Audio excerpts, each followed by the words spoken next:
उद्धव ठाकरे पहुंचे हैं भांडुप, जहां अस्पताल में आग लगी है।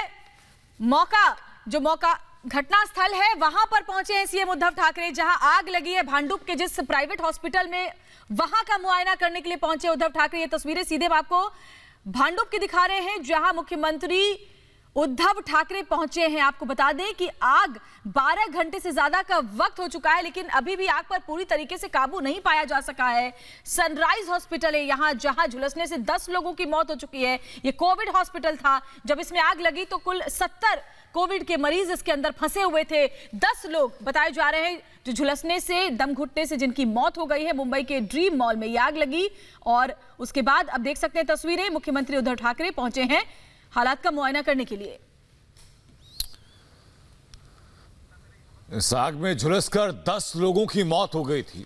रात तकरीबन 11 बजे ये आग लगी थी निजी अस्पताल में और तभी तकरीबन 30 दमकल की गाड़ियां पहुंची थी वहां इस हालात को काबू में करने के लिए। लेकिन अब तकरीबन 13 से 14 घंटे बाद भी आग पर काबू पाए जाने में बेहद मुश्किल हुई। अब काफी हद तक आग पर काबू पा लिया गया। बताया जा रहा है कि जिस वक्त ये आग लगी 70 से ज्यादा मरीज अस्पताल में मौजूद थे। दमकल की गाड़ियां जैसे ही वहां पर पहुंची, लोगों को बाहर निकालने का सिलसिला शुरू हुआ। सबसे पहले कोशिश ये की गई कि अंदर जो मौजूद लोग हैं, आग बुझाने के साथ साथ उन लोगों को बाहर निकाला जा सके। जैसे जैसे लोगों को बाहर निकाला गया, तात्कालिक तौर पर उन्हें अस्पताल में भर्ती कराया गया। घायलों की एक लंबी फहरिस्त बन चुकी है, लेकिन 10 लोग ऐसे हैं जो इस लड़ाई को लड़ नहीं पाए और लड़ाई हार गए। 10 लोगों की झुलसने से मौत हो गई है। और हमारे साथ हमारे सहयोगी सत्य प्रकाश फोन लाइन पर जुड़ गए हैं। सत्य प्रकाश, बहुत ही दुखद ये पूरा का पूरा हादसा, जिसमें 10 लोगों की अभी तक मौत हो चुकी है। मुख्यमंत्री उद्धव ठाकरे खुद मौजूद हैं उस अस्पताल के बाहर जहां यह हादसा हुआ है।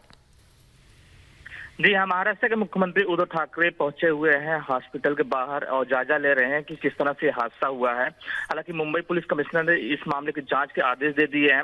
वहीं मुख्यमंत्री पहुंचे हुए हैं, जायजा ले रहे हैं किस तरह से आग लगी है, पूरे मुआयना करा रहे हैं। वहां पे जो जानकारी मिली है कि देर रात लगभग 11 बजे आग लगी थी और लगभग 70 लोग अंदर मौजूद थे हॉस्पिटल को, जिसको बाहर निकाला गया, बचाया गया, जिसमें 10 लोग की मौत हो गई है फिलहाल। लेकिन मुख्यमंत्री पहुंचे हुए हैं, पूरा हादसे का जायजा ले रहे हैं। जी, जो लोग घायल हुए हैं उनकी संख्या सत्यप्रकाश कितनी बताई जा रही है इसमें? देखिए, ऑफिशियल अभी जो जानकारी मिली है 8 लोग घायल हुए हैं जिनका हॉस्पिटल में इलाज चल रहा है। 8 लोग घायल हुए हैं, उनका इलाज चल रहा है और 10 लोग की मौत हुई है, जो ऑफिशियल जानकारी दिया गया है। जी, सत्यप्रकाश की जानकारी मिल पाई कि आग लगने की वजह क्या रही, क्योंकि आग बेहद भीषण थी। तकरीबन 13 घंटे हो चुके हैं और अभी तक लगातार दमकल की गाड़ियां काम कर रही हैं। जी हाँ, जो जानकारी सामने आई है, अभी फायर ब्रिगेड ऑफिशियल कह रहा है कि हम जांच कर रहे हैं और वहीं जांच कराने के बाद भी कहा गया है। लेकिन जो ऑफिशियल अनऑफिशियल जानकारी सामने आ रही कि शॉर्ट सर्किट की वजह से आग लगने की बताई जा रही है। तकरीबन 11 बजे आग लगी है, जो फायर ब्रिगेड को कॉल गया है। 11 बजे तक आग लगी है, फिर आग धीरे धीरे बढ़ती गई है।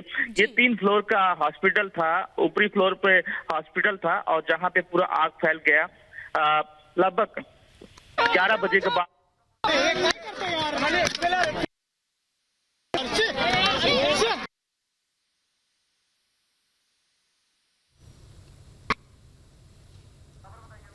तो मुख्यमंत्री उद्धव ठाकरे पहुंचे हैं उस अस्पताल के बाहर, मुंबई के ड्रीम मॉल में, जिस अस्पताल में कल देर रात से आग लगी हुई है। सनराइज हॉस्पिटल, जो कोविड हॉस्पिटल, वहां पर मुआयना करने के लिए, जायजा लेने के लिए मुख्यमंत्री उद्धव ठाकरे इस वक्त पहुंचे हुए हैं।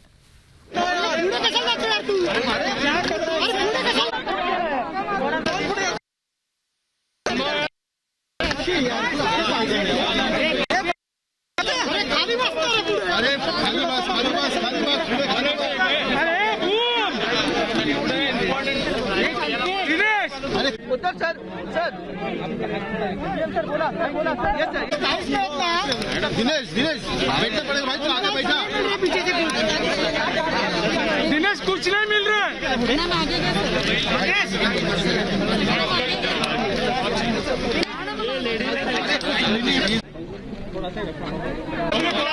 दिनेश। आपण कोविडसाठी म्हणून काही ठिकाणी तत्काळ आणि तात्पुरत्या पद्धतीने उपचार व्हावेत म्हणून हॉस्पिटलसाठी परमिशन दिली होती. त्यातलंच एक हे मॉलमध्ये तयार केलं गेलेलं हॉस्पिटल होतं. गेल्या वर्षीची परिस्थिती आपल्याला आजही आठवत असेल. आपली आरोग्य सुविधा आणि वाढती साथ यांच्या प्रमाणे खूप व्यस्त होतं आणि म्हणून आपण राज्यभर जिथे जिथे शक्य असेल तिथे तिथे आवश्यकतेनुसार काही कोविड केअर सेंटर्स आणि हॉस्पिटलसाठी परवानगी दिली होती. त्याच पद्धतीने इकडे हॉस्पिटल हे सुरू होतं. या हॉस्पिटलला तात्पुरती परवानगी होती आणि ती परवानगी येत्या 31 तारखेला संपत होती. दुर्दैवाने आपल्याला हेही माहिती आहे की दुर्दैवाने मला वाटतं तळमजला पहिला मजला म्हणजे हॉस्पिटलच्या खाली असलेल्या दुकानं असतील काय असेल ते नोंद असेलच. तिथे आग लागली आणि ती आग पसरत वर गेली. तिथे जे रुग्ण कोरोनाचे रुग्ण ऍडमिट होते त्यांच्यापैकी सर्वांना बाहेर काढण्याचा प्रयत्न केला गेला. मात्र त्यात मला आता जी माहिती कळली त्याच्यामध्ये व्हेंटिलेटरवरती जे रुग्ण होते त्यांना हलवण्यासाठी नाही म्हटलं तरी थोडा अवधी लागला. कारण पहिले जे काही हलवू शकत होतो काही जण त्या बाजूला गेले त्यांना आपण सुटका केली. ठाकरे बता रहे हैं कि कोविड हॉस्पिटल था और यहाँ पर जब आग लगी तो आसपास की दुकानें भी यहाँ पर मौजूद हैं. आग तेजी के साथ फैलती चली गई और उसके बाद जो लोग उसमें फंसे थे उनको निकालने का काम फौरन किया गया. लेकिन 10 लोगों के झुलसने से इसमें दम घुटने से मौत हो गई है. जानकारी दे रहे हैं कि जिस तरीके से महाराष्ट्र में कोरोना तेजी के साथ फैल रहा है ऐसे में कोविड मरीजों के लिए इस तरह के अस्पताल हैं और भांडुप में आग लगने से मैं दुखी हूं. जिन लोगों ने जिन परिवारों ने अपनों को गंवाया है उनके लिए मेरी संवेदना है. कारण काही 1-2 वर्षापूर्वी आपल्याला हे आठवत असेल की कमला मिलमध्ये सुद्धा दुर्घटना घडल्या आणि निरपराध लोकांचे जीव त्याच्यात गेले. आणि अशा दुर्घटना घडू नयेत म्हणून मधल्या काळामध्ये मी ह्या सूचना सर्व राज्यभर दिलेल्या आहेत की जिथे जिथे अशी आपले हॉस्पिटल्स आहेत विशेषतः कोविड केअर सेंटर्स जी आपण फील्ड हॉस्पिटल उभी केलेली आहेत जम्बो फॅसिलिटी म्हणून उभ्या केलेल्या आहेत त्यांचं स्ट्रक्चरल ऑडिट करा फायर ऑडिट करा आणि कुठेही दुर्घटना घडणार नाही किंबहुना घडू देऊ नका अशा पद्धतीच्या सक्त सूचना आणि आदेश मी दिलेले आहेत. किए जाएंगे और जांच के बाद अगर किसी की लापरवाही सामने आएगी तो कार्रवाई की जाएगी. जांच के आदेश दे दिए गए हैं लेकिन जो हादसा हुआ है वो बेहद दुखद है. ऐसा नहीं होना चाहिए था और अगर इसके पीछे किसी की लापरवाही है तो कार्रवाई की जाएगी. येणं जाणं कमी व्हावं अशा पद्धतीने सगळ्या सूचना आपण दिलेल्या आहेत. मात्र ही जी काही दुर्घटना घडलेली आहे त्याच्याबद्दल ज्यांचं कौटुंबिक नुकसान म्हणजे त्यांच्या कुटुंबातील ज्यांचा मृत्यू झालेला आहे त्यांची मी दिलगिरी व्यक्त करतो आणि एक नक्की सांगतो की जर ह्याच्यामध्ये काही दुर्लक्ष असेल दिरंगाई झाली असेल तर त्याची व्यवस्थित चौकशी होऊन जे कोणी त्याच्यात जबाबदार असतील त्यांच्यावरती कारवाई केली जाईल.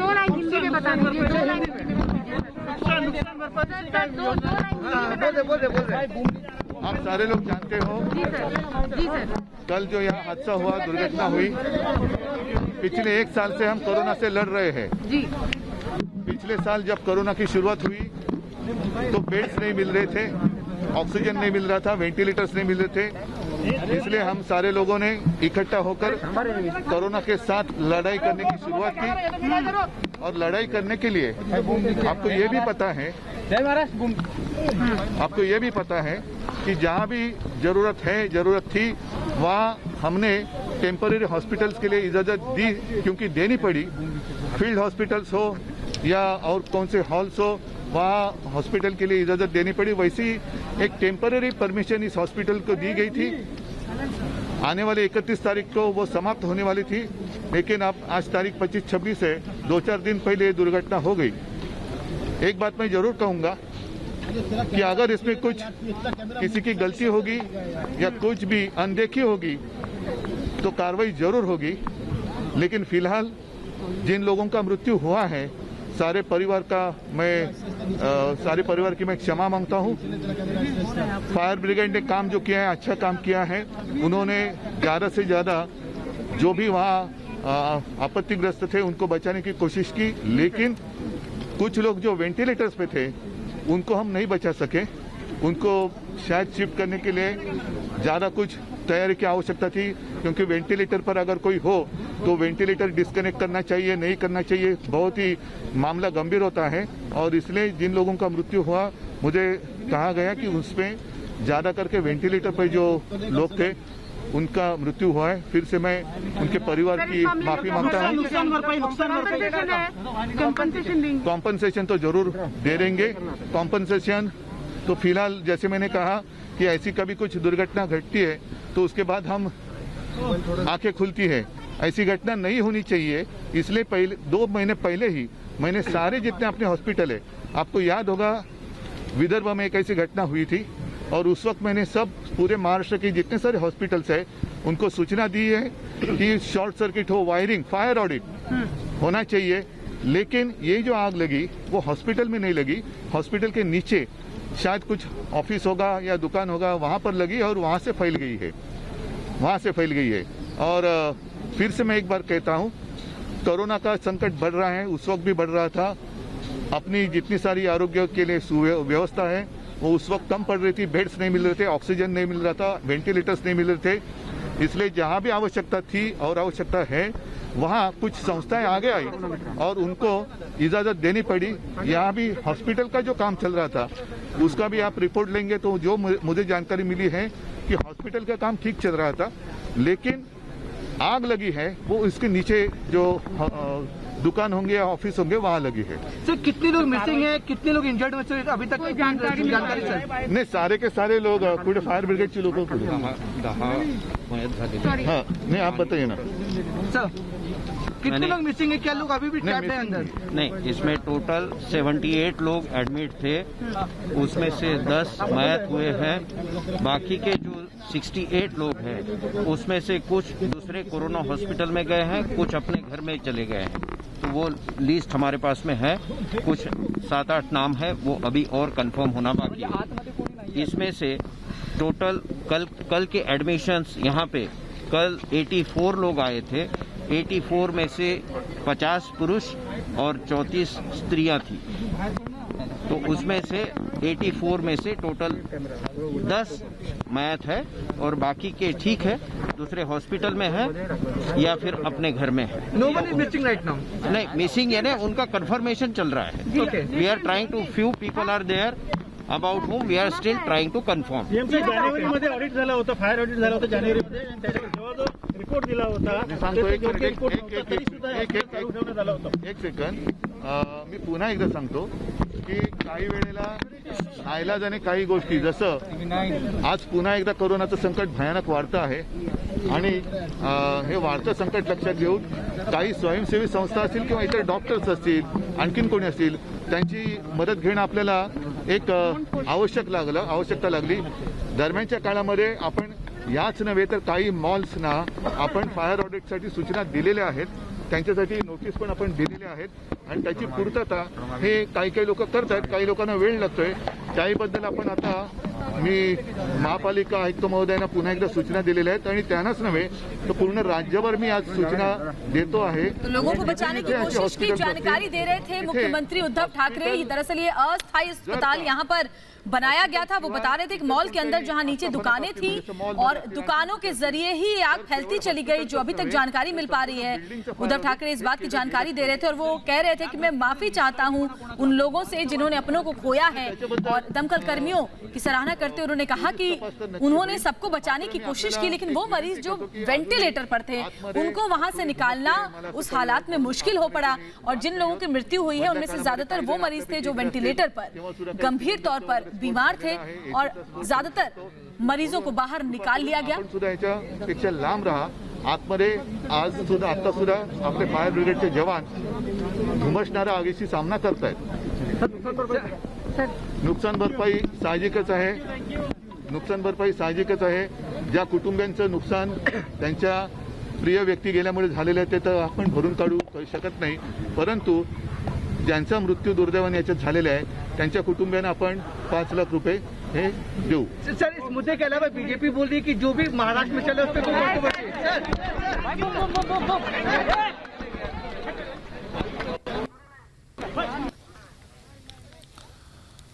तो सवाल ये कि 10 मौतों का मुजरिम कौन है।